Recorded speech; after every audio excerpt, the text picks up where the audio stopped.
Spring had arrived like a welcome visitor to the town and had encouraged the cats to leave their winter firesides in the hope of adventure.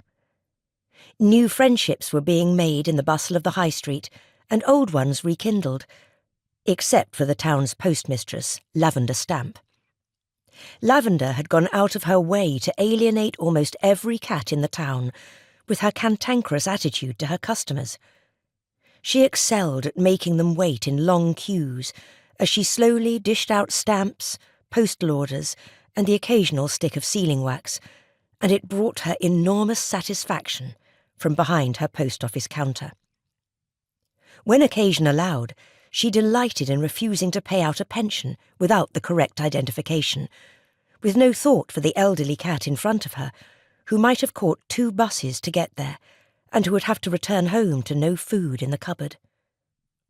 So it was quite miraculous that Lavender had recently found love, and had declared to the townsfolk that she was turning over a new leaf. Since she had met up again with Laxton Spratt, she had managed to develop a sunnier disposition. He had been her teenage sweetheart, but had left her high and dry to go and seek his fortune. Now, in his middle years, he had returned to declare himself, and Lavender had accepted his advances with an open heart.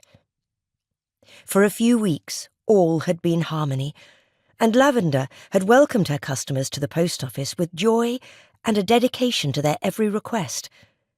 But, as with most honeymoons, the euphoria hadn't lasted, and now it appeared that the day of reckoning had finally arrived, witnessed from the bakery window opposite the post office by Betty and Beryl Butter and their lodgers, Hettie Bagshot and Tilly Jenkins. Hettie and Tilly ran their No. 2 feline detective agency from the back room of the Butter Sisters' bakery, and had made the modest storeroom into a cosy bedsitter, complete with a small fire, a sideboard for storage, and a filing cabinet, which doubled as a place to store their paperwork and clothes. Betty and Beryl had offered them the room for a low rent when both cats had fallen down on their luck.